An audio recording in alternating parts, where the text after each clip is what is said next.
Okay, students. So today we are going to start our chapter, which is ray optics. ठीक है?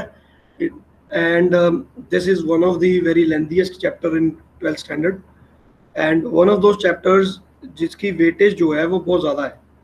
तो इसकी weightage भी ज़्यादा है, इसके अंदर टाइप्स भी बहुत ज़्यादा हैं, लेंथी भी बहुत ज़्यादा है. ठीक है? That is why we are doing it in the last of our syllabus. बाकी सारा कुछ हमने पहले कंप्लीट कर लिया because they were very easy. तो वो हमारे चीज़ें हो चुकी हैं. तो रे ऑप्टिक्स थोड़ा डिफिकल्ट है, इसको हमने बाद में रखा है. उसके पीछे एक बहुत बड़ा रीज़न ये भी था कि जब आप ऑल्टरनेटिंग करंट वाले चैप्टर खत्म करते हो, इलेक्ट्रोमैग्नेटिक वेव खत्म करते हो, उस वक्त बच्चे का दिमाग बहुत ही बुरी तरह से सैचुरेटेड होता है. बच्चों को ऐसा लगता है कि यार इतने मुश्किल कॉन्सेप्ट. और अभी भी अगर हम बात करें तो शायद आपको ऑल्टरनेटिंग करंट का ज़्यादा चीज़ें याद ना हो, वो अब आपको याद करनी पड़ेंगी ना, रिवाइज करना पड़ेगा.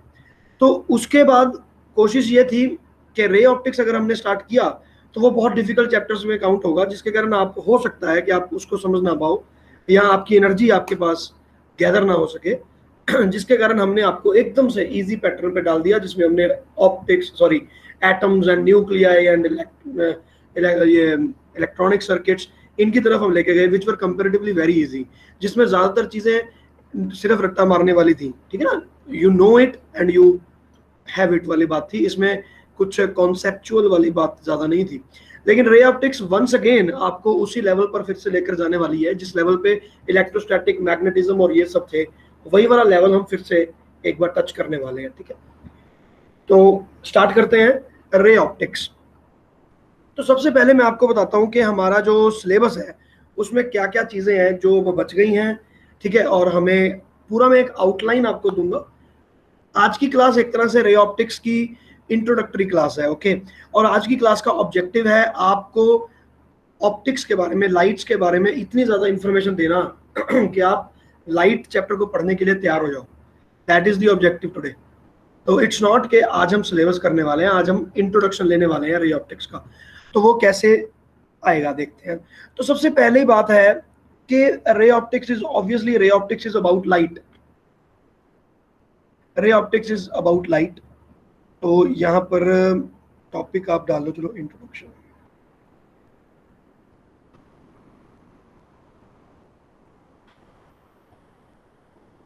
इंट्रोडक्शन. ओके, तो पहला क्वेश्चन है व्हाट इज लाइट. तो सबसे पहली क्वेश्चन तो यही है कि व्हाट इज लाइट.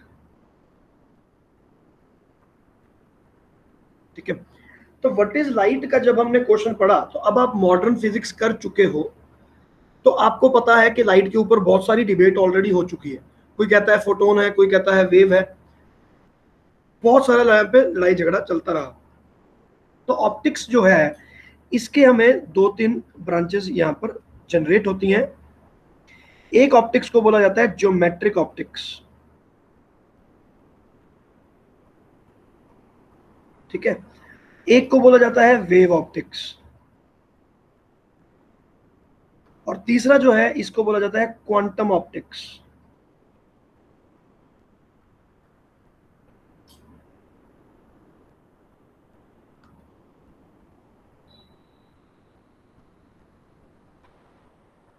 तो जो वेव ऑप्टिक्स है, अब ये तो आपका नेक्स्ट चैप्टर है ही. Wave optics it's a very big chapter, और इसमें हम पढ़ने वाले हैं इंटरफेरेंस, ठीक है, डिफ्रैक्शन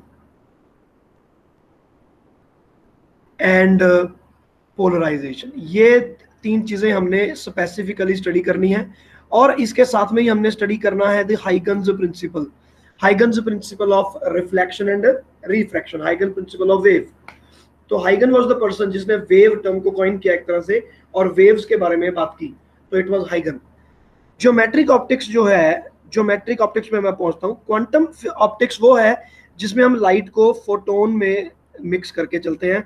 तो यहां पर आपके पास आ जाता है प्लैंक्स क्वांटम थ्योरी.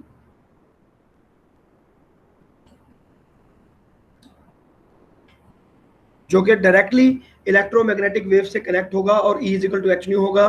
फिर हम फोटोन की बात करेंगे, photo electric effects and all that, वो सारी चीज हम चली जाती है क्वांटम ऑप्टिक्स की तरफ. Now the third thing is geometric optics. अब ये सब चीजें तो हम पढ़ चुके हैं. Geometric optics is something that we have not yet studied. तो geometric optics is based on a premise that light is a ray. Light is a ray. It's neither wave nor particle. वो कहता है कि ये वाली debate आप अपने पास रखो. तो we are least concerned about whether the light is a wave और whether the light is a particle. हमारे लिए light is a ray and ray travels in a straight line.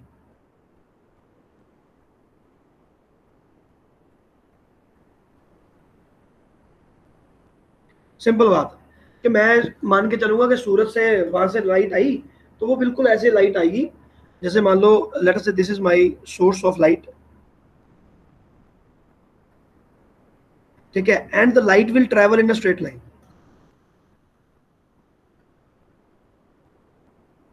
बिल्कुल इलेक्ट्रोस्टैटिक फ्लक्स की तरह. तो लाइट इस तरह से ट्रेवल करेगी. तो अगर आपने इसके बीच में कुछ रख दिया तो शैडो कास्ट होगा, एक प्रॉपर शैडो कास्ट होगा. ठीक है. This is our premise. तो इसको आप ड्रॉ करो ऐसे. लेट अस से light is coming like this.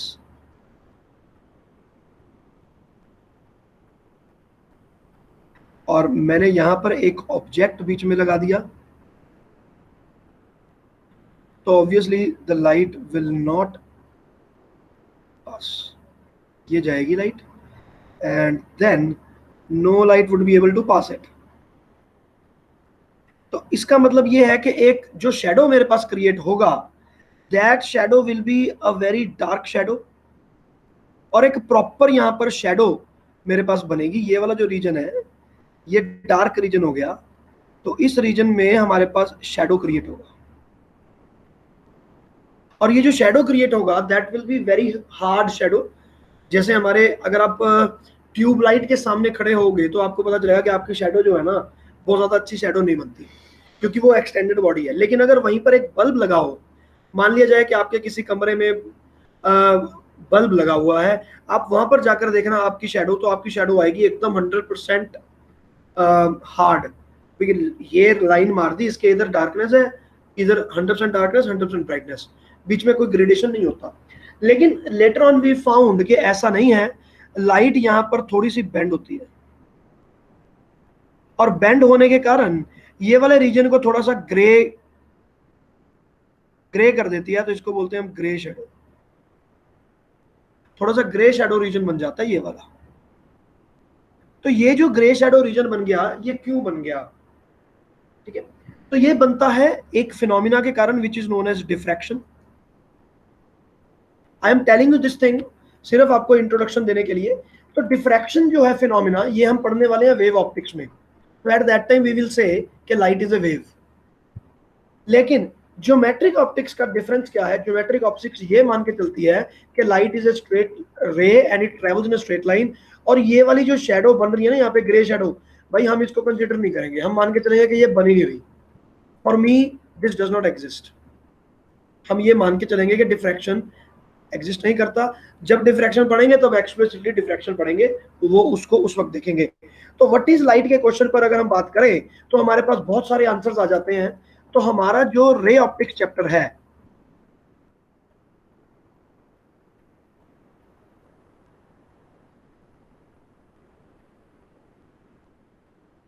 Light is a रे. और रे की डेफिनेशन आपने मैथ्स में पढ़ी होगी 9th-10th में.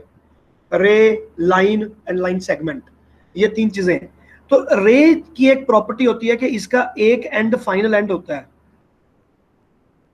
एक एंड तो हमें पता होता है कि यही है, लेकिन इसका दूसरा कोई भी एंड नहीं होता. यहां पर ये डायरेक्ट इन्फिनिटी पर जाएगा और it will travel in a straight line. तो अगर ये दो कंडीशंस को फुलफिल करें तो उसको हम बोलते हैं रे. तो ये हो गया रे. लेकिन अगर मेरे पास कुछ ऐसी सेगमेंट हो जिसके दोनों एंड्स हमें पता हो, मान लो ये वाला एंड है एंड ए और ये वाला एंड है एंड बी, तो इसको हम बोलते हैं लाइन सेगमेंट. और इसको हम बोलेंगे रे. Is it okay? तो अब आपको रे में और लाइन सेगमेंट में फर्क पता चल गया. और लाइन, अगर मैं बोलूं लाइन, तो लाइन का मतलब होता है कि ये वाला एंड भी इन्फिनिटी पे है, ये वाला एंड भी इन्फिनिटी पे है. ये नॉर्मल डेफिनेशन है। वहां से हमने रे को उठाया और हमने बना दी सनलाइट, सनरेज, तो सारे के सारे शब्द बन गए रेस। दिस इज अ रे। तो ये कंडीशन के अंदर हम लाइट को समझ के आगे चलेंगे। नाउ स्टार्ट करते हैं with the properties of light.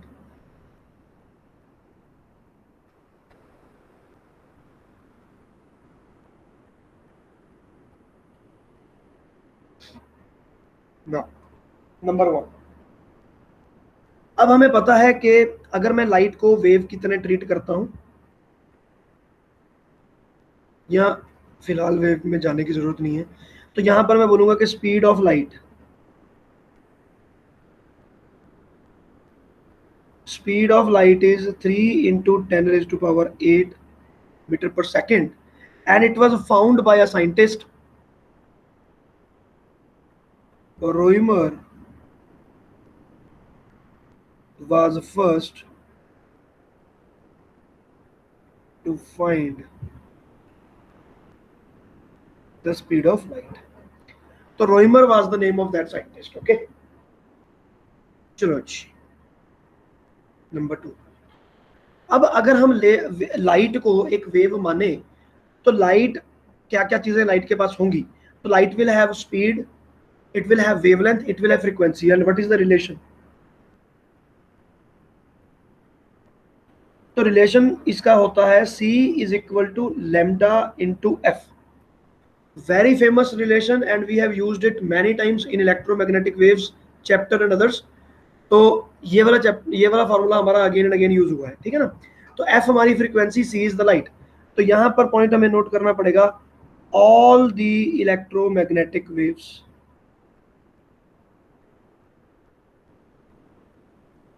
Weather gamma और रेडियो, पूरे का पूरा स्पेक्ट्रम मैंने फिट कर दिया, ठीक है, travels at 3 into 10 raised to power 8 metre पर second in space. In space सबसे इंपॉर्टेंट पॉइंट क्या है? In space. हवा में अगर हम बात करें तो सारी लाइट्स की, उसकी कोई फ्रीक्वेंसी जितनी मर्जी हो, कुछ मर्जी हो, तो उसका जो स्पीड है वो आप चेंज नहीं कर सकते, वो 3 into 10 power 8 मीटर पर सेकेंड ही रहेगा। तो दूसरी चीज क्या है? Wavelength and frequency. तो इनके बारे में भी बता देते हैं। फ्रीक्वेंसी जो है, फ्रीक्वेंसी ऑफ लाइट, या फ्रीक्वेंसी ऑफ लाइट ही ठीक है, क्योंकि फ्रीक्वेंसी ऑफ लाइट अगर मैं बात करूं तो डिटरमिन्स, क्या है,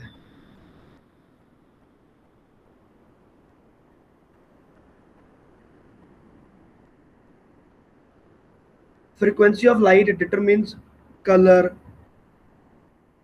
sensation,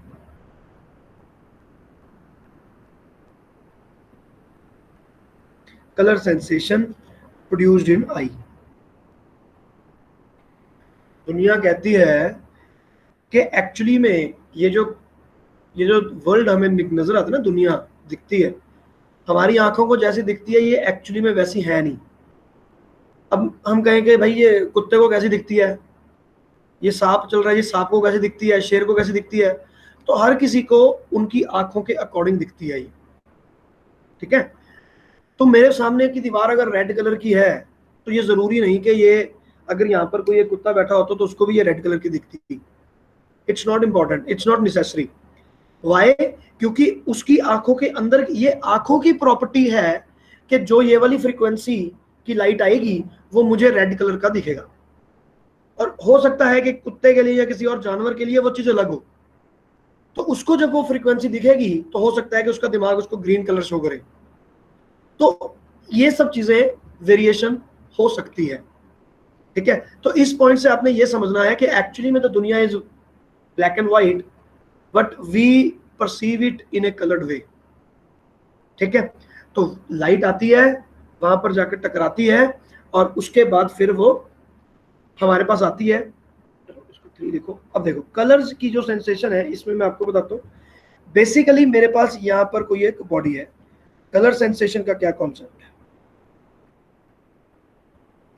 अब बेसिकली हुआ क्या, यहां से लाइट आई और लाइट इसके ऊपर आकर टकराई। लेट अस से ये लाइट आई, टकराया, और यहीं से ये लाइट रिफ्लेक्ट होती हुई गई, ठीक है, और यहां पर मान लो मेरी आई के अंदर चली गई। I was here and I was watching this thing. अब हुआ क्या, ये जो है मेरे पास, इसको तो मैं बोलूंगा व्हाइट लाइट, जो सन से आई या आपकी ट्यूबलाइट की लाइट थी। वो व्हाइट लाइट आकर जब इसके ऊपर टकराई, तो इस मटेरियल की एक स्पेसिफिक प्रॉपर्टी है कि it will absorb all the colours but it will emit only one. तो इसने क्या किया, सारे के सारे कलर्स को तो कर लिया एब्जॉर्ब, लेकिन यहां पर सिर्फ और सिर्फ ग्रीन लाइट ही यहां से निकली। तो बेसिकली लाइट का कोई कलर नहीं होता, एक ऐसी लाइट निकली जिसकी वेवलेंथ ग्रीन वेवलेंथ से मिलती थी। जब वो मेरी आंखों में गई तो मुझे सेंसेशन जो हुआ वो कौन से कलर का हुआ। तो इसलिए मुझे पता चल गया कि जो सामने जो मेरे बॉडी पड़ी है, ये वाली जो बॉडी है, ये बॉडी ग्रीन कलर की है। ये कैसे पता चला ग्रीन कलर की बॉडी, जब मैंने मेरी आंखों की सेंसेशन ने इसको शो किया। तो ये होता है कलर, कलर की चीज। आगे हम कलर के बारे में और भी बहुत कुछ पढ़ेंगे, बाकी चीजें तब देखेंगे। तो ये तो हो गया आपका फ्रीक्वेंसी की कंसेप्ट, ठीक है। फ्रीक्वेंसी के बारे में हम ये भी बता सकते हैं कि it does not change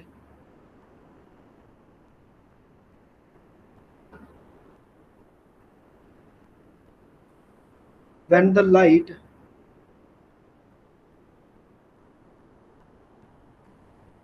enters into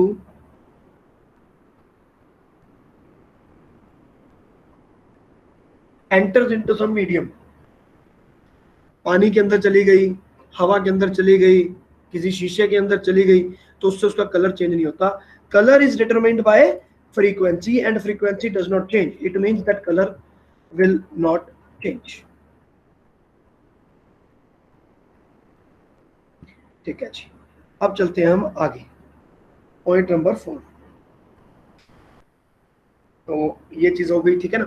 तो वेवलेंथ का भी स्पेक्ट्रम है, लेकिन वेवलेंथ पे कोई भी चीज डिपेंड नहीं करती, फ्रीक्वेंसी पे डिपेंड करती है। अब ये बाकी चीजें इलेक्ट्रोमैग्नेटिक वेव के बारे में तो आपको सब कुछ पता ही है, so I am not getting into that, okay. तो विजिबल लाइट जो है वो कहां से कहां होती है,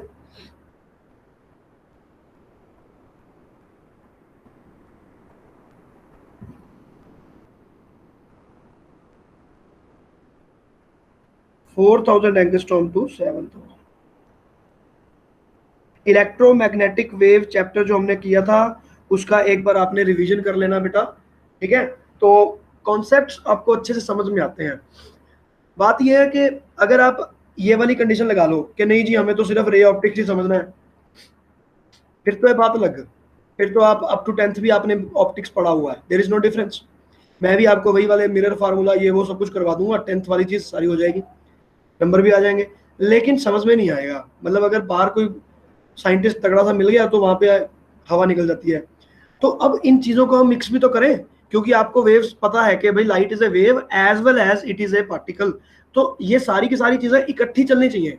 लाइट इज ए रे, light is a wave, light is a particle, तीनों को इकट्ठे क्लब करके देखो ना, तो तीनों को इकट्ठे आपको चलाकर चलना चाहिए।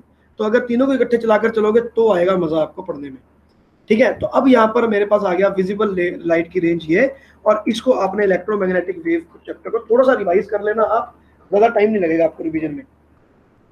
चलो, तो इसमें मैं लिखता हूं कि human I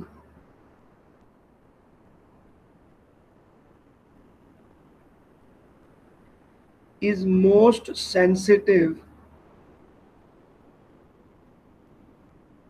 to yellow colour. Yellow colour जो है उसके लिए मोस्ट सेंसिटिव है। तो इसको आप इस बात से याद रखना कि श्री कृष्ण के कपड़े येलो होते हैं। तो एक बार पहले मिथोलॉजी में भी हुआ था, उनसे पूछा कि भाई विष्णु भगवान पीले रंग के कपड़े पहनते हैं, तो भाई आप बसंती कपड़े क्यों पहनते हो, पीले रंग के कपड़े क्यों पहनते हो। तो this was the reasoning from them also कि भाई मेरे कपड़े ऐसे हैं जो लोगों का ध्यान आता है उस पर। तो this is the physics behind that. तो श्री कृष्ण के कपड़े येलो कलर के बनते हैं, शिव भगवान के नहीं बनते। This is a concept. चलो एनीवेज, इसके आगे चलते हैं। तो ये मैं इसलिए बताया ताकि आपको याद रहे, याद रहने में आपको इजी हो सके। तो इसके आगे चलते हैं। अब हमारी आई के बारे में दो चीजें और होती हैं, एक होता है परसिस्टेंस। तो परसिस्टेंस का क्या मतलब है? परसिस्टेंस का मतलब है कि if two light pulses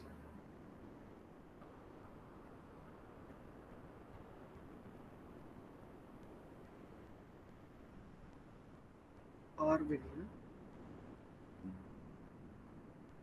occur at time interval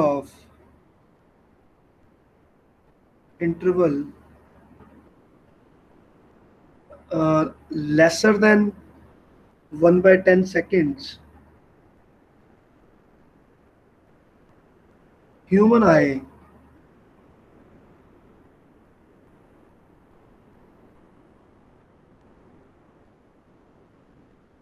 cannot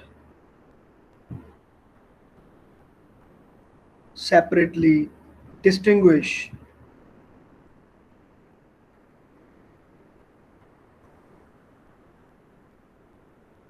between them।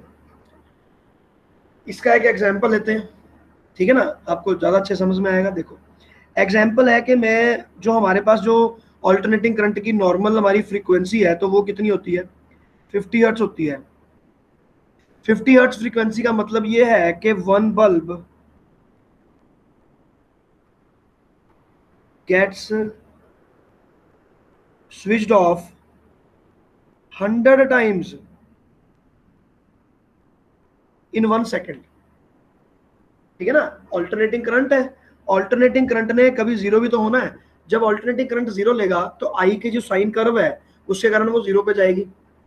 अगर वो जीरो पे जाएगी तो इसका मतलब ये है कि करंट इसमें से पास ही नहीं हो रहा। जब इसमें से पास ही नहीं हो रहा तो लाइट ऑफ होनी चाहिए। तो ये लाइट स्विच ऑफ तो होगी, लेकिन ये होगी कितनी बार? 1 सेकंड में 100 times. So what is the time duration between them? So time duration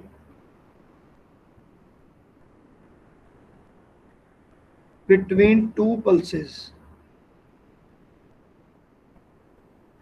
will be 1/100 seconds। ठीक है ना, दोनों में जो टाइम पीरियड आएगा वो कितना आएगा? 1/100 सेकंड आएगा। तो 1/100 सेकंड आया। अब आप देखो कि आपकी आंख तो 1/10 पर ही जवाब देना शुरू कर देती है कि भाई मुझे नहीं दिख रहा, मुझे तो लग रहा है कि चली जा रहा है। तो उसी प्रकार जब यहाँ पर 1/100 आता है तो वो कब स्विच ऑफ हुआ हमें वो पता ही नहीं चलता, क्योंकि उनके दो स्विच ऑफ होने के जो टाइम पीरियड है it is very very very low. It means कि आपके सामने जो बल्ब है जो आपके कमरे में लगा हुआ है ये स्विच ऑफ तो हो रहा है, लेकिन हमारी आंख उसको देख नहीं पा रही। ये आपकी आंख की लिमिट है। हो सकता है कि कुत्ते को दिख रही हो हो सकता है कि कुत्ता बैठ के सोच रहा हो आपका कि यार ये बंदा ऐसी लाइट में पड़ कैसे रहा है तो उसको लगता है कि भाई ये लाइट स्विच ऑफ हो रही है, लाइट इज फ्लिकरिंग। लेकिन हमारी आंख की जो फ्रीक्वेंसी मैच है हम उसको पकड़ नहीं पाते, तो हमें लगता है कि यार लाइट स्विच ऑफ ही नहीं हो रही, लाइट कंटिन्यूअसली मूव कर रही है। तो इसलिए हमें फर्क नहीं पड़ता। अगर हमें फर्क पड़ता तो अल्टरनेटिंग करंट हमें यूजेबल नहीं था। तो ये यहाँ पे रखना है, this is why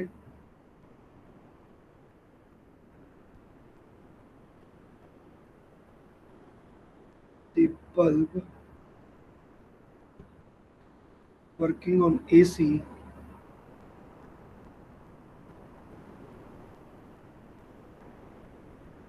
seems to be working seamlessly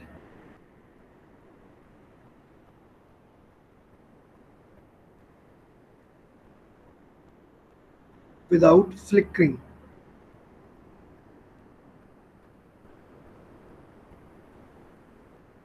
तो फ्लिकरिंग नहीं हो रही, आपको लगेगा कि बल्ब तो आपका बिल्कुल करेक्ट चल रहा है जी, कोई प्रॉब्लम है नहीं। चलो अब चलते हैं इसके आगे। तो ये तो हो गया persistence. Similarly there is something more to know, this is resolution. Resolution क्या होता है? अब हम बोलते हैं कि यार ओप्पो का फोन ले लो, इसकी रेजोल्यूशन ज्यादा अच्छी है। क्या मतलब है इसका? हम कहेंगे यार ये वाला फोन ले लो, आईफोन ले लो, उसकी रेजोल्यूशन बेस्ट है। What do you mean by that? हमारी आंख की भी रेजोल्यूशन होती है क्या? कौन से कैमरे की रेजोल्यूशन अच्छी है? तो रेजोल्यूशन है क्या? रेजोल्यूशन बेसिकली यहाँ पर क्या आता है इसको मैं आपको डिफाइन करूंगा। ठीक है, ओके। तो इसमें सिस्टम ये है कि मान लिया जाए कि मेरे पास ना दो यहाँ पर बॉडीज है, एक ये बल्ब रहा, एक ये बल्ब, दोनों से लाइट आ रही है और मेरी आंख में जा रही है। लेट से मेरी आंख यहाँ पर पड़ी है, दिस इज माई आई, ये है आई, ओके। अब आई जब देखेगा तो मुझे दो चीजें दिखनी चाहिए, मेरे पास यहाँ पर दो बल्ब लगे हुए हैं पास पास में, तो मुझे वो दो ही दिखेंगे, एक थोड़ा ना दिखेगा। लेकिन अगर मैं बहुत दूर चला जाऊं उससे, बहुत दूर चला जाऊं, तो मुझे वो दोनों बल्ब एक ही दिखेंगे। तो इसमें हमारे पास एक लिमिट होती है कि अगर आपके पास ये वाला जो थीटा है, अगर ये थीटा लेस देन 1 मिनट है, तो मुझे वो चीजें दिखेंगी नहीं, मुझे लगेगा कि दिस इज वन बॉडी, मुझे लगेगा कि ये एक ही बल्ब है भाई, यहाँ पर ये दो बल्ब नहीं है। बात क्लियर हुई? तो यहां पर मैं आपको लिखूंगा कि रेजोल्यूशन क्या है, कि if the angle subtended by the two light sources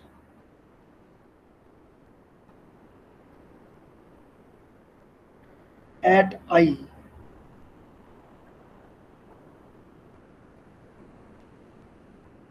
is lesser than 1 minute.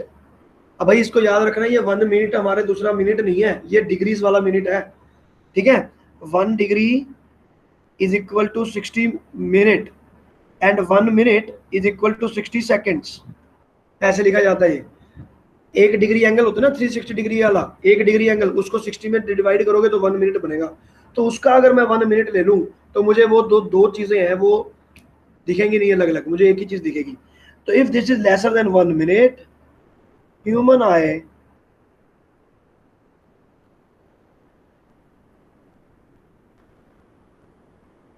cannot see the bodies separately। तो ये मुझे मिक्सअप सा लगेगा, ठीक है। तो 1 डिग्री से मुझे एंगल हमेशा मेरे पास ज्यादा होना चाहिए, so theta should be more then 1 minute. और अब 1 मिनट तो डिग्री मिनट सेकंड ये दूसरे में है, हमें तो रेडियन में एंगल बताओ कितना है। तो रेडियन में एंगल क्या बनेगा, देखो 1 minute is equal to 1 degree divided by 60, and degree को मैं रेडियन में लिख ही सकता हूँ, पाई डिवाइडेड बाय 180 मल्टीप्लाई में कर दो 60, तो ये मेरे पास रेडियन में बन गया। तो अगर मैं रेडियन में बात करूं तो theta should be greater than,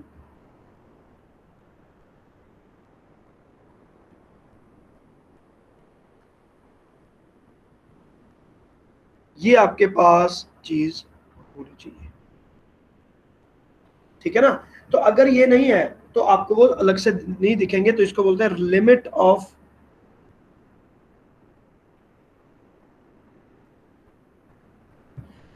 of resolution, limit of resolution. अब इसका मैं एक एग्जांपल आपको बताता हूं, बहुत इंपॉर्टेंट एग्जांपल है, और इसमें ह्यूमंस मानव जाति गलती करती आई है क्या। देखो हमें पूछा जाता है what is the nearest star to the earth, तो हमने बताया कि sir the nearest star to earth is Alpha Centauri and it lies at a distance of 4.3 light years, right away, it's far far away. 4.3 light year मतलब इस star से जो light आ रही है उसको हमारे तक पहुंचने में 4 साल से ज्यादा टाइम लगेंगे। मतलब अगर यहाँ पर कोई बॉम्ब ब्लास्ट हुआ, एक्सप्लोजन हुआ, तो वो एक्सप्लोजन हमें कब दिखेगा, 4.5 साल बाद। तो लाइट को हमारे तक पहुंचने में इतना टाइम लग रहा है, लाइट को सन से अर्थ तक पहुंचने में 8.3 मिनट्स लगते हैं, और इसको ईयर्स लग रहे हैं। This is the nearest star, तो it's obviously it's very very far away. तो ये इतना फार अवे स्टार है, तो हमें लगा कि there is only one star. लेकिन जैसे जैसे हमारा टेलीस्कोप डेवलप हुआ और हमने मानव जाति ने यह बात बोलनी शुरू की, साइंटिस्टों ने, that this telescope is having better resolution, हमने एक नया सैटेलाइट लॉन्च कर दिया, उसकी रेजोल्यूशन बड़ी तगड़ी है। At that time they found that Alpha Centauri is not alone, is not one star, but there are three stars which are rotating, three stars which are rotating around themselves, और मैं जब उनको देखता हूँ यहाँ से तो मेरी आंख को लगता है कि एक ही है, लेकिन वो एक नहीं है, वो 3 है। So these kind of things happen when you have problem with resolution. इसका एक एग्जांपल मैं आपको और देता हूँ, जैसे कि हमारा जीपीएस सिस्टम कह लो या सैटेलाइट इमेजरी।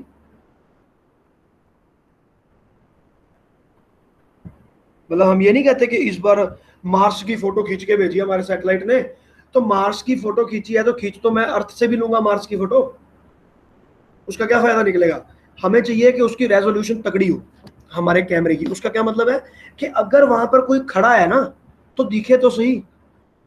अब वहां पे बंदे खड़े हैं मार्स में, मैंने फोटो खींची, मुझे पता नहीं चला कि वहां पे भी लाइफ है। मेरे पास समझे? तो मुझे वो चाहिए। अब जैसे मान लो जीपीएस का ही मान लो सिस्टम, हमारे अर्थ के सैटेलाइट, अब इंडिया चाइना की वहां पे बॉर्डर पे डिस्प्यूट चली जा रहा है, चाइना वालों ने गंद मचा रखा है वहां पे, तो हमारे सैटेलाइट वहां से देख के इंडियन आर्मी को बता देते हैं कि इतने बंदे हैं वहां।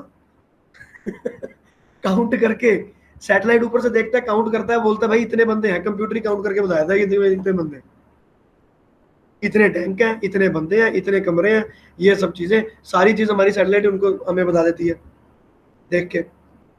तो वो जो है ना, उसको हम बोलते हैं रेजोल्यूशन, कि जब हमारे जमीन पे खड़ा हो बंदे, 2 बंदे खड़े हो तो अलग अलग दिखे, दैट इज रेजोल्यूशन। चलो अब चलते हैं हम इसके आगे।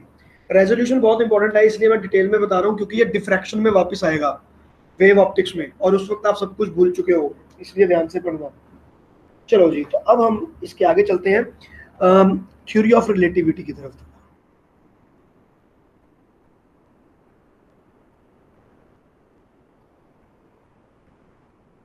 ये भी बड़ा इंटरेस्टिंग रहेगा, इसको क्या थ्योरी ऑफ रिलेटिविटी क्या है, ठीक है।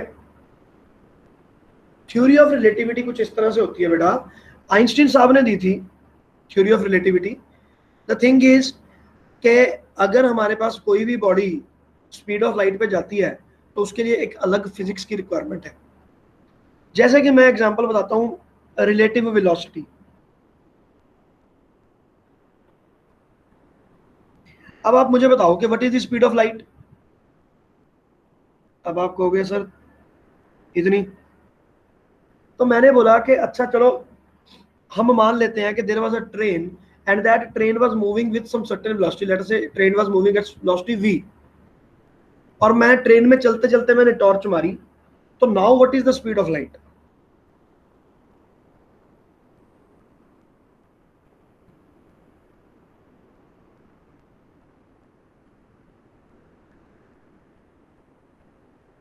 When the source is in a train,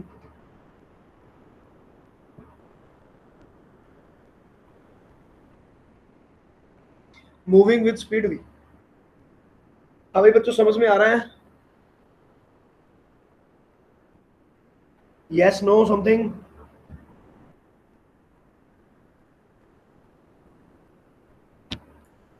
जब कोई हाँ क्वेश्चन जी सर। पूछो ना, तब कोई नहीं बोलता आप लोगों में से, सब सो जाते हो।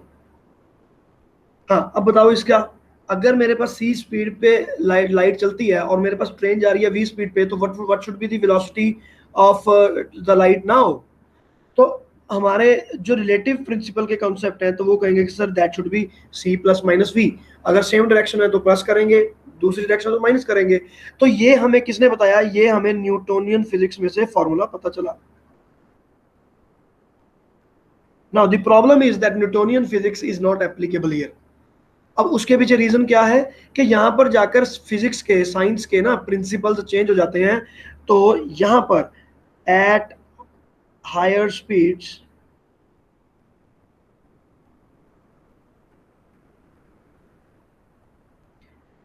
comparable to light,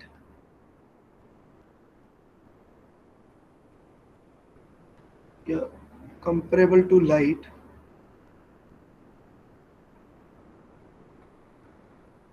instead of time, velocity is regarded as absolute। इसका क्या मतलब है? इसका मतलब ये है कि मेरे पास जैसे मान लो अम, एक, मतलब मान लो मैं गाड़ी चला रहा हूँ, तो आप कहोगे कि सर आपने 1 घंटे के लिए गाड़ी चलाई, ठीक है, और स्पीड कितनी पे चलाई? मैंने चलाई V1 पे, और हर्ष भी चला रहा है और हर्ष ने भी 1 घंटे के लिए गाड़ी चलाई, लेकिन वेलोसिटी कितनी थी उसकी? V2। तो अब वेलोसिटी आपकी कितनी मर्जी हो, तुम्हारी और मेरी वेलोसिटी जैसे मर्जी हो, डिस्टेंस आपने जितना मर्जी ट्रेवल किया हो, लेकिन हर्ष ने भी 1 घंटे के लिए चलाई तो मैंने भी 1 घंटे के लिए चलाई, हम लोगों ने एक घंटे के लिए गाड़ी चलाई। तो ये बात बिल्कुल क्लियर है। तो मेरा 1 घंटा इज इक्वल टू हर्ष का 1 घंटा, दोनों का 1 घंटा, there is no difference between them. But जब मैं थ्योरी ऑफ रिलेटिविटी की बात करता हूं तो यहां पर ऐसा नहीं होता। तो थ्योरी ऑफ रिलेटिविटी में क्या चीज आती है? थ्योरी ऑफ रिलेटिविटी में वो कहते हैं कि भाई साहब आप भी सी स्पीड पे चल रहे थे और मैं भी सी स्पीड पे ही चल रहा था, हम दोनों सी स्पीड पे चल रहे थे, ठीक है, और उसको मैं चेंज भी नहीं कर सकता, we have to travel at C. But मुझे डिस्टेंस ज्यादा ट्रैवल नहीं करना और हर्ष को ज्यादा डिस्टेंस ट्रैवल करना है, तो व्हाट वी विल डू, तो यहां पर स्पीड हमारी कांस्टेंट रहेगी लेकिन टाइम हमारा चेंज हो जाएगा। मैं 1 घंटे के लिए चलूंगा तो हर्ष आप लेटर से आधे घंटे के लिए चलेगा, स्पीड हमारी सेम हो जाएगी। अब यहां पर क्या होता है, इसका मतलब यह है कि मेरे लिए 1 घंटा बीत गया लेकिन हर्ष के लिए आधा घंटा बीता, मेरे लिए 1 घंटा बीत गया, हर्ष के लिए आधा घंटा बीता। हमारी वेलोसिटी जो थी वो ये थी, ठीक है, डिस्टेंस ट्रेवल उसके अकॉर्डिंग ही हो जाएगा। तो टाइम की जो वेरिएशन है, यहां पर टाइम की वेरिएशन होती है, this is known as time dilation.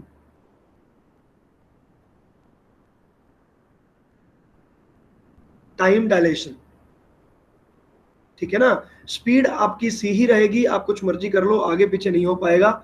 Distance अगर हम ज्यादा ट्रेवल कर रहे हैं कुछ है तो भी, अगर मैं टाइम भी सेम कह दूं कि नहीं जी टाइम मेरे पास सेम है, लेट अस से यहाँ पर मैं 1 आवर ही लगा देता हूँ कि ये भी 1 आवर है, even then the distance is different, distance travelled by me is different, distance travelled by Harsh is different. तो ये क्यों होता है? ये टाइम डायलेशन के कारण होता है कि 1 घंटा हर्ष का इज नॉट इक्वल टू मेरा 1 घंटा। Now 1 hour of one traveller is not equal to 1 hour of the other. मान लो ये ए है बंदा, ये बी है बंदा। बेटा ये समझ में आया मैं कहना क्या चाहता हूँ? इसको बोलते हैं हम न्यूटोनियन फिजिक्स, और ये होती है हमारी थ्योरी ऑफ रिलेटिविटी, ये न्यूटोनियन फिजिक्स है। तो यहाँ पर आपका 1 आवर और 1 आवर इक्वल नहीं होता, और स्पीड भी आपकी इक्वल होती है इवन देन। तो इसको आपने ध्यान में रखना है।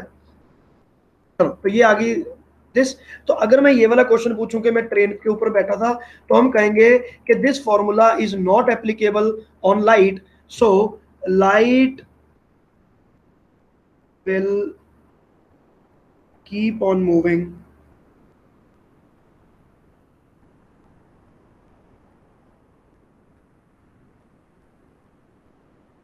with a constant speed of 3 into 10 raised to 8 meter per second everywhere in universe। चलो यूनिवर्स नहीं लगते, ज़्यादा बड़ी टर्म हो जाएगी, फिर कल आप आ जाओगे कि सर ब्लैक होल में क्या होता है, तो इसलिए हम यहीं पे रुकते हैं। Constant speed of 3 into 10 power 8। बेटा इसको हम और अच्छे तरीके से समझ सकते हैं। आप देखो, जैसे मैंने मान लो रॉयमर बंदा था ना जिसने बताया कि स्पीड कितनी है, रॉयमर, तो रॉयमर ने हमें बताया कि भाई इसकी स्पीड इतनी है, तो रॉयमर ने कोई एक्सपेरिमेंट किया होगा।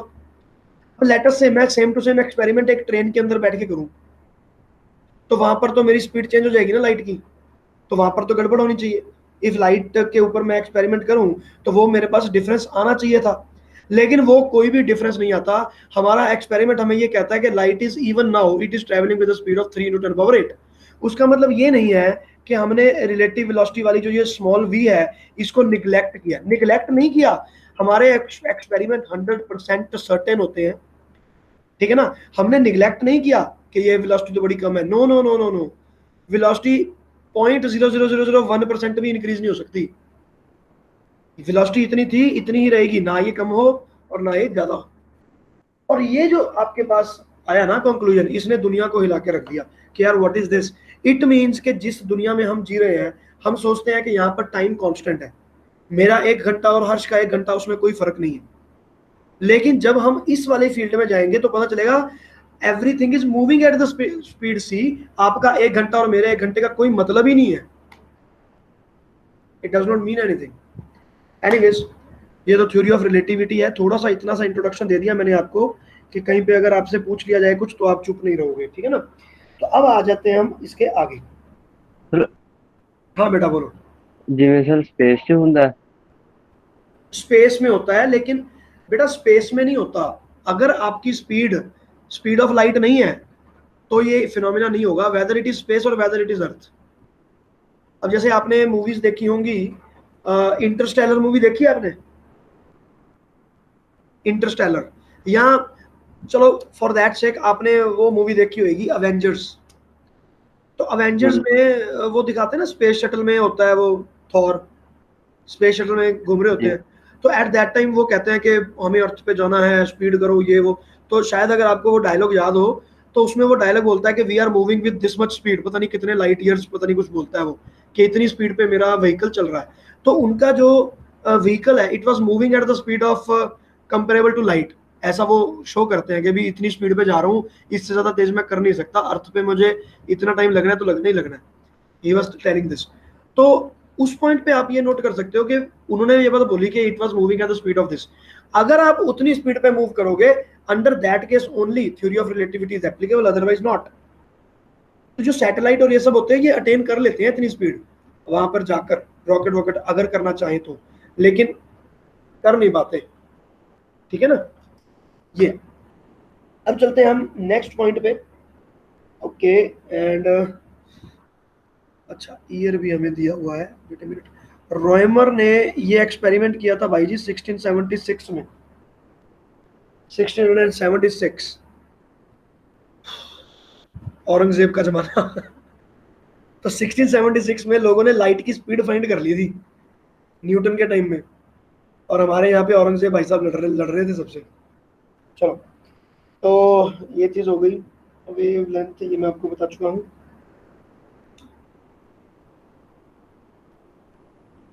Okay, so there is something more now. This is also again very important point and this will be the last point for today.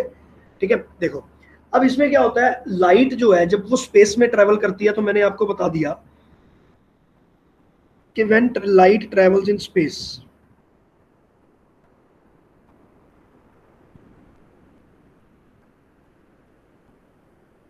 ठीक है,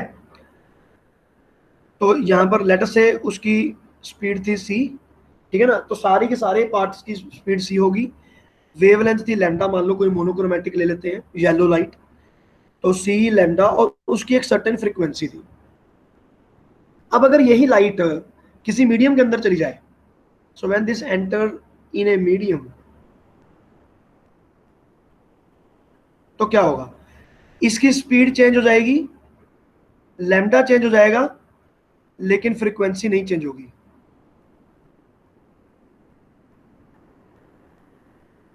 ये तो मैं बता ही चुका हूं, फ्रीक्वेंसी रिमेन्स द सेम। तो उसकी वेवलेंथ चेंज हो जाएगी और लाइट की जो वेलोसिटी है वो भी चेंज हो जाएगी। लेकिन कितनी चेंज हो जाएगी? अगर मैं रेड की बात करूं, वॉयलेट की बात करूं, तो क्या सबकी सेम होगी? नहीं, सेम नहीं होगी। तो यहां पर हमें ये फाइंड हुआ, तो यहां पर हमने एक we have defined something, refractive index. Now, refractive index of a medium is defined as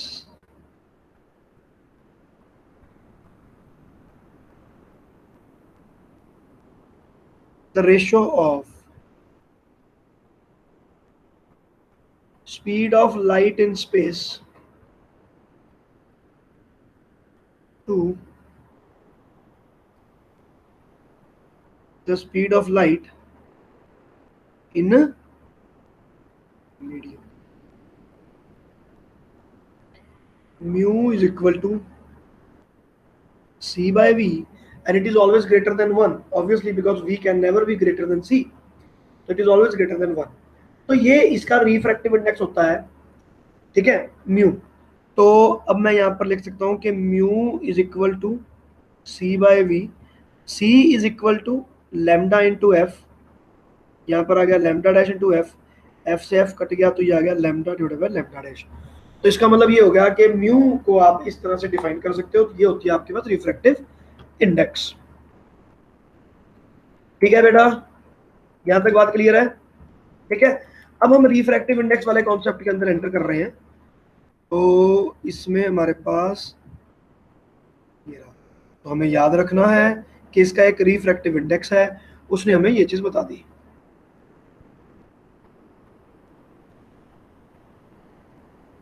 यहाँ से लाइट थोड़ी सी बेंड करती है। अब ये बेंड क्यों करती है, कैसे करती है, ये सब चीज़ें हम करेंगे आगे आने वाले टाइम में। तो ये आई हमारे पास लाइट ऐसे ट्रेवल करता है। ठीक है जी। अब इस केस में देखते हैं। अब यहाँ पर मेरे पास आ गया कि आपकी जो वेलोसिटी है वो वेवलेंथ के साथ में रिलेटेड है। v is directly proportional to lambda dash. तो यहाँ पर आ जाएगा v is directly proportional to lambda dash. तो मतलब when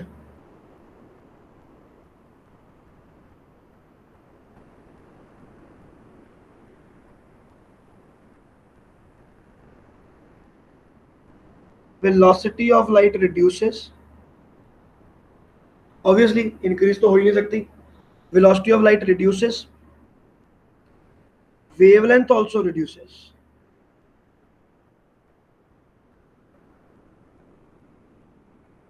तो वेवलेंथ भी आपकी यहाँ पर रिड्यूस हो गई। ठीक है ना, लैम्डा डैश आ गया तो वेवलेंथ भी आपकी रिड्यूस हो रही है। ठीक, चलो। तो वेलोसिटी इज डायरेक्टली, अच्छा दूसरी चीज यहाँ पर लिखना है कि वेलोसिटी जो है, velocity of red will be more than velocity of violet. एक ये कंक्लूजन भी आ गया। क्या ये आया यहाँ से कि भाई जिसकी वेवलेंथ ज्यादा होगी तो ऑब्वियसली रेड की वेवलेंथ ज्यादा ही होगी। अगर रेड की वेवलेंथ ज्यादा है तो उसकी जो वेलोसिटी है वो ज्यादा रहेगी कंपैरेटिवली, कंपैरेटिवली वायलेट के कंपैरेटिव। तो वायलेट की तो बहुत ज्यादा रिड्यूस हो जाएगी, रेड की भी रिड्यूस होगी लेकिन इतनी रिड्यूस नहीं होगी। ठीक है। तो अब यहाँ पर हमारे पास वेरिएशन आ जाती है कि भाई ऐसा क्यों, और इसी में हमारी वेवलेंथ की भी बात हो जाती है। वेलोसिटी की बात होगी, चलो वेवलेंथ तो हमें पहले से पता थी। ठीक है। तो अब यहाँ पर ये जो हमारे पास चेंजेस हुई ये क्यों हुई, दोनों की वेलोसिटी सेम क्यों नहीं रही, क्योंकि both of them they were moving at the same velocity. और अगर वो एक मीडियम के अंदर एंटर करते हैं तो ये वाला फार्मूला आपका सेम रहना चाहिए। तो यहां से मैं आपको बताता हूं कि refractive index of a medium is not constant.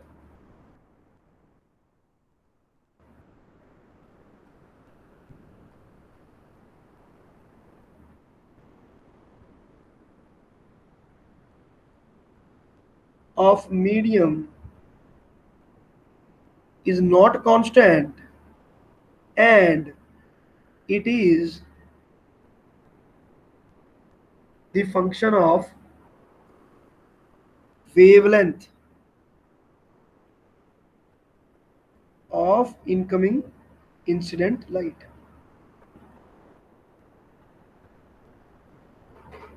ठीक है ना, it is inversely proportional to wavelength। Inversely proportional to wavelength मतलब जो आपका म्यू है it is inversely proportional to wavelength. तो इसका मतलब ये हो गया कि रिफ्रैक्टिव इंडेक्स फॉर रेड, ठीक है, will be lesser than refractive index of violet. तो रिफ्रैक्टिव इंडेक्स की बड़ी एक गेम हो गई कि ये मीडियम की प्रॉपर्टी नहीं है। तो यहां पर हम लिखेंगे so mu is not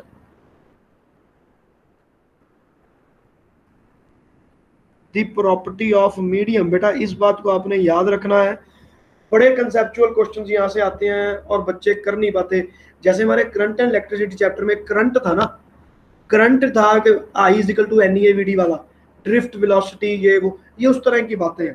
questions बहुत आएंगे इसमें से, लेकिन ज्यादातर बच्चे जब करंट एंड इलेक्ट्रिसिटी बोलते हैं तो उनको याद आता है सेकंड पार्ट कि v is equal to I R, Ohm's law से तो उनका चैप्टर ही शुरू होता है। तो आगे वाला चैप्टर तो वो छोड़ के चले जाते हैं, current density, I is equal to NEAVD, drift velocity, वो उसी प्रकार ये वाली चीजें लोग छोड़ के जाएंगे। और इसी में से क्वेश्चंस पूछे जाते हैं कि भाई वेलोसिटी उसकी ज्यादा होगी कम होगी, ये होगा कि वो होगा। और आगे कंसेप्चुअली जब आपको कभी प्रॉब्लम आया भी तो यहीं से आएगा, इसलिए इसको ध्यान में।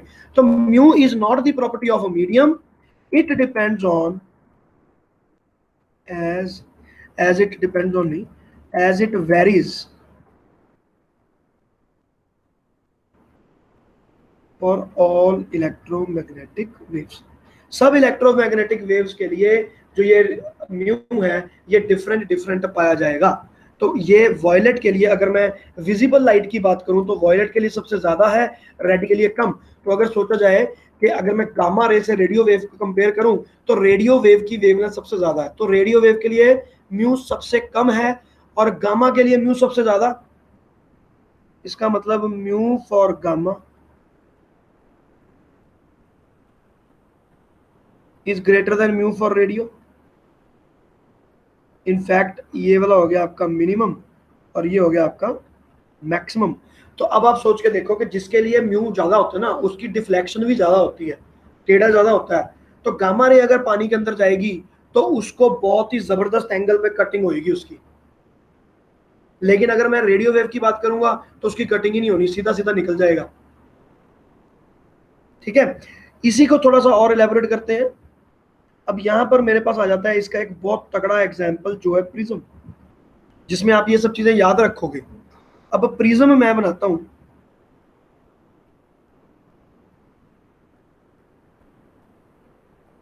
अब मान लो ये हो गया प्रिज्म।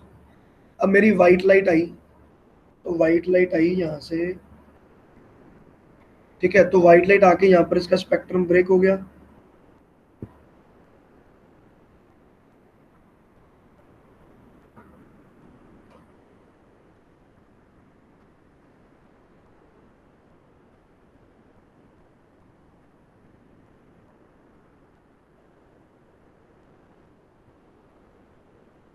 यूं करके। तो अब आप सोच के देखो कि अगर ये मेरे पास एक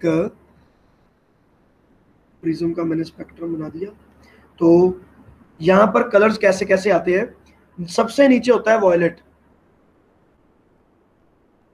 और सबसे ऊपर होता है रेड, तो विब ग्योर। और इसके मिडल में कहीं जाओगे तो मिलेगा आपको येलो, तो यहां पर आ गया आपका विब ग्योर। विब ग्योर समर लाइक दिस, ठीक है ना। तो ये विब ग्योर करके बनता है। तो इसके सेंटर में चला जाता है येलो और ग्रीन, चले जाते हैं सेंटर में ना, एक्चुअली दो कलर होते हैं। तो ये जो आपका येलो ग्रीन जो बन गया, ठीक है, ये आपका मिड पॉइंट आ गया। अब आप सोच के देखो कि ऐसा क्यों हुआ। ये रेड सबसे कम डेविएट किया और वॉयलेट सबसे ज्यादा डेविएट किया, तो ऐसा क्यों है। वो इसलिए क्योंकि जो इसका रिफ्रैक्टिव इंडेक्स है वो कांस्टेंट नहीं है, ये रिफ्रैक्टिव इंडेक्स डिफरेंट होगा। तो रिफ्रैक्टिंग ऑफ प्रिज्म की अगर मैं बात करूं तो mu R is less than mu V, इसको म्यू आर और म्यू वी लिखते हैं। तो refractive index for violet is more, जिसके कारण उसकी डिफ्लेक्शन ज्यादा है।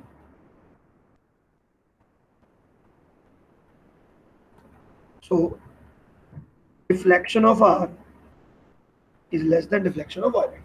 ये हम करेंगे आगे जाके प्रिज्म में डिटेल में, ठीक है। तो तब तक के लिए हमें सिर्फ इतना ही करना है। लो जी बेटा जी, तो आपका आज का जो पार्ट है दैट इज कंप्लीट नाउ, ठीक है। और इसी चीज को थोड़ा सा और कंटिन्यू करेंगे, दो चार चीजें आपको और बतानी है, और उसके बाद हम स्टार्ट करेंगे कल का टॉपिक जो हमारे पास टॉपिक होगा। ओके, अभी मैं पहले टाइम देख लूँ कितना बच गया है, 15 हो गए हैं। चलो, तो मैं यहाँ पर क्लोज करता हूँ, या फिर तुम ऐसा करो 2 मिनट रुको, क्लोज ही कर दूँ। चलो, क्लोज ही सही है। Okay then, bye.